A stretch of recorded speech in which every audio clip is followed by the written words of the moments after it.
Welcome to CEO Confidential from Pierangelo Soldavini and Frank Pagano. In light of COVID-19, one thing is sure, we must change everything, and we have to do it as fast as possible. We talk about that with the CEOs of today. We have the pleasure and the honor to have with us today a master of global communication. Chris, welcome. Who are you? What do you do for a living?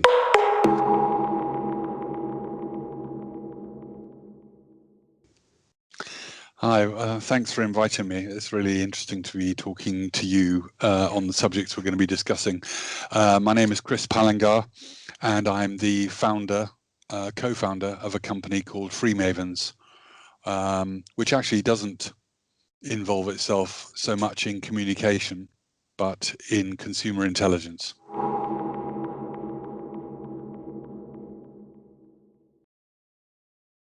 Thank you, Chris. Let's start from a definition. What is the role of brands today versus yesterday?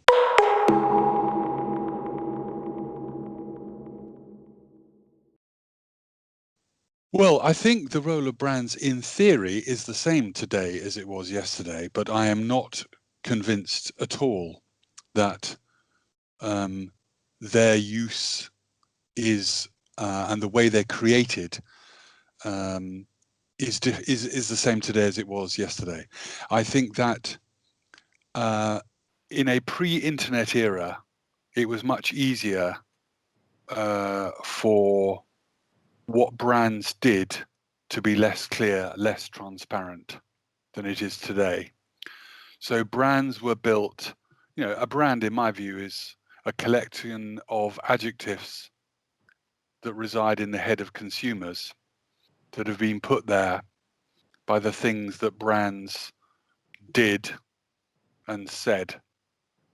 And I think that in a post-internet era, what brands say matters a lot less than what brands do. I also think that it's easier today for companies to mimic, to copy what other brands do. It is easier to get into markets than it's ever been before.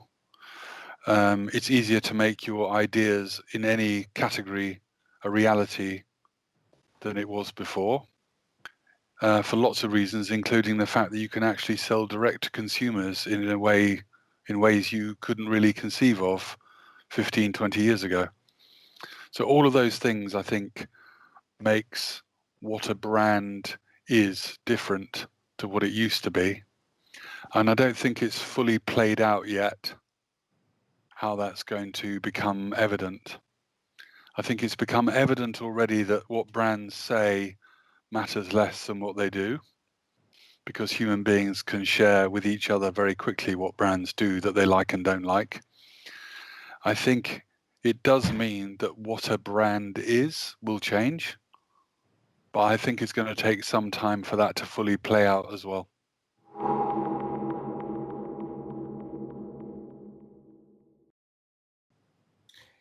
Yes, hi Chris. I would like to talk about the communication of a brand, the advertising.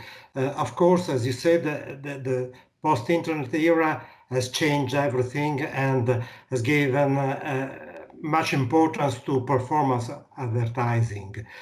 Do you feel this is the same also now after the pandemic emergency, or has it changed something in this?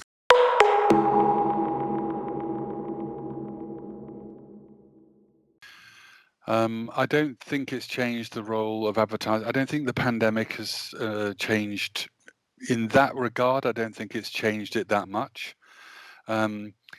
You talk about performance advertising.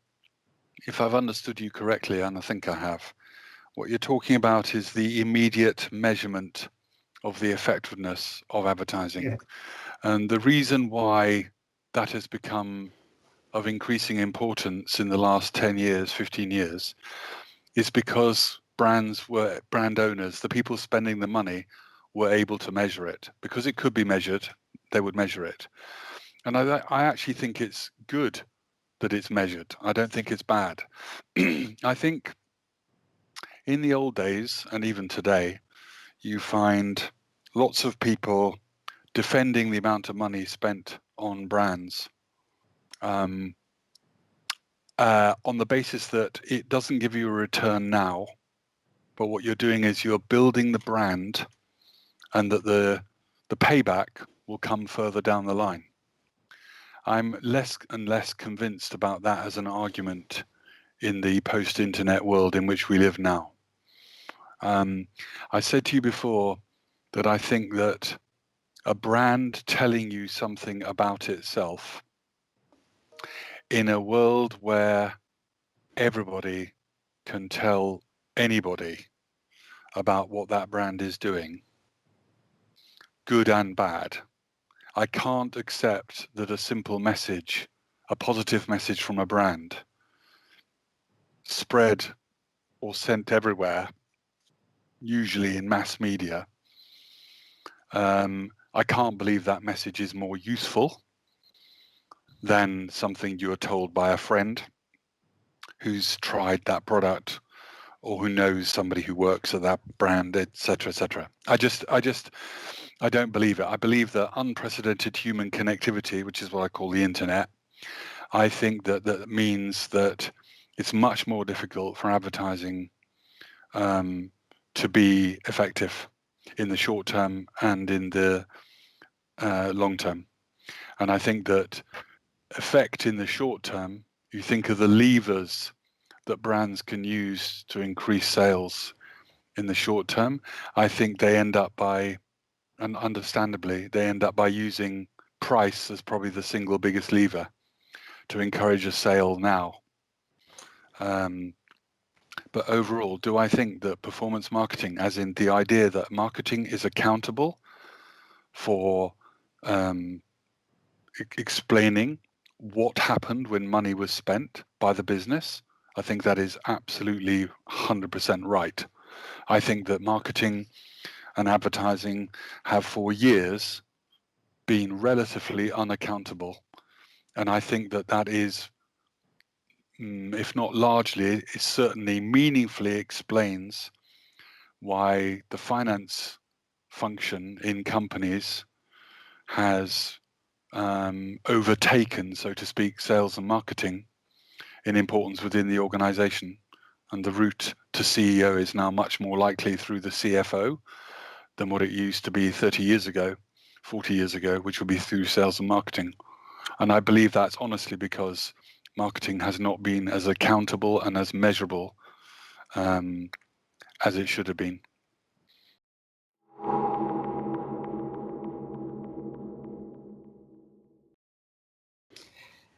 Yes, and as you were saying, of course, the brand, the communication of a brand in this era is open source and shared.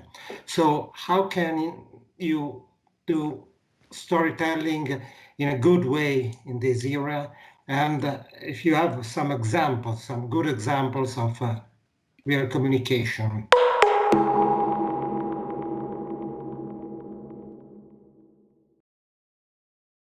Yeah, so just to be specific about what you just said now, because you've talked about people, consumers sharing stories that brands have told. Okay. You see, I'm not even convinced that's right.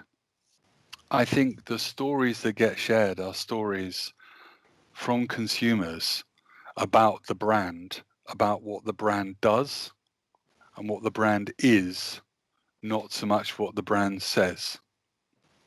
Because I don't think the stories around what the brand says are that exciting or that useful. I think that if you know that within 2 or 3 clicks, you can find, as a consumer, you can find the truth about a brand, I question the power, validity, and utility of a truth presented to you by the brand in the first place. If you knew you could find out the truth, the holistic truth about somebody or something, then why would you listen to the voice of the individual trying to sell themselves with a truth they've identified as what they believe to be the most potent selling point? I don't think it's that powerful. So I don't consider myself terribly well today anyway, terribly well versed in the stories that brands are telling.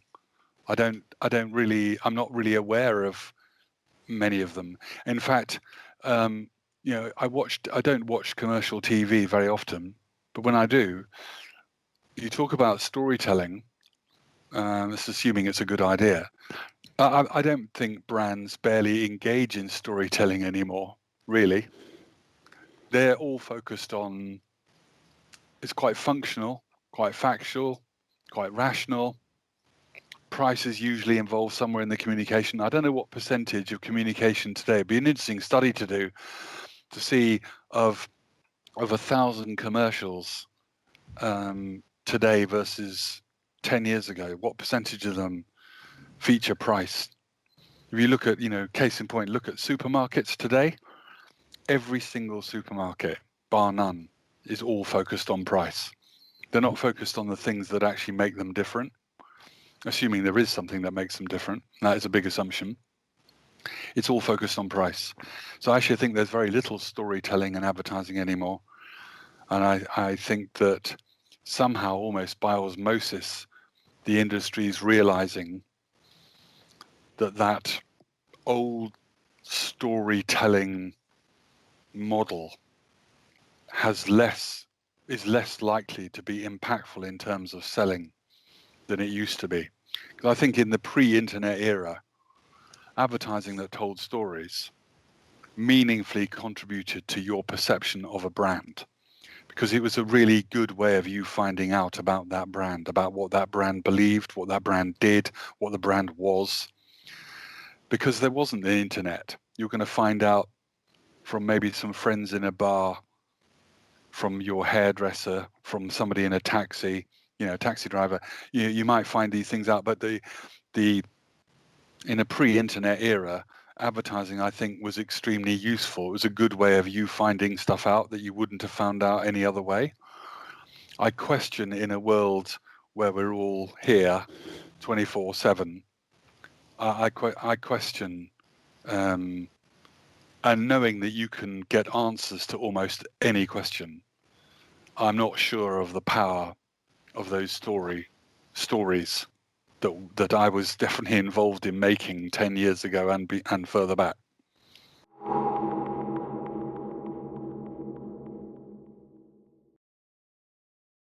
I would like to move now to leadership. Generic question, very open. What is leadership to you? Who's a leader?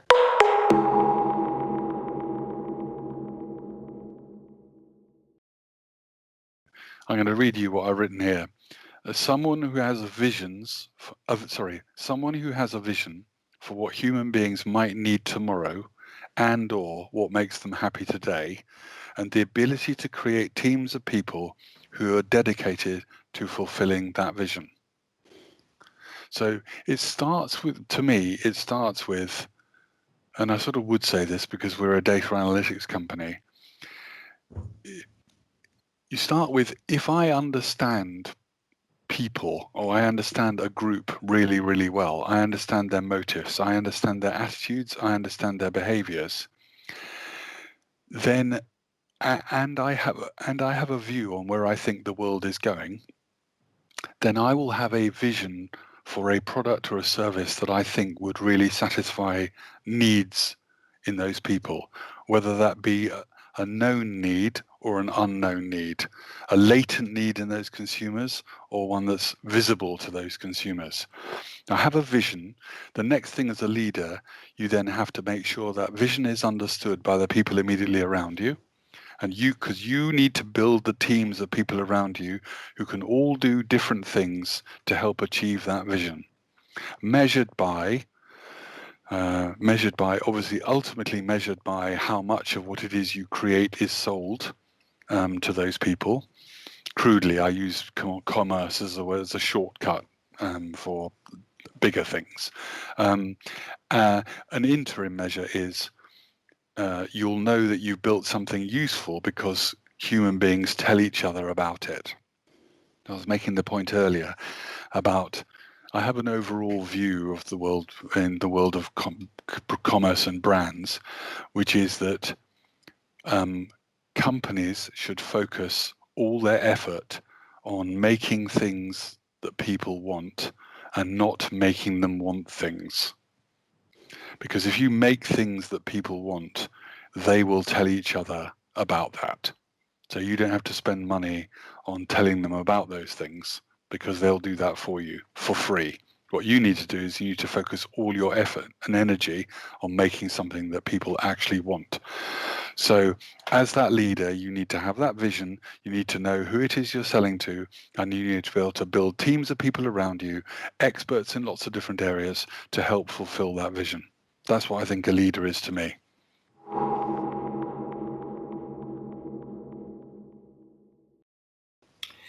Yes, and Chris, moving from leadership to the business, what are the three must-have features of the CEO of the future?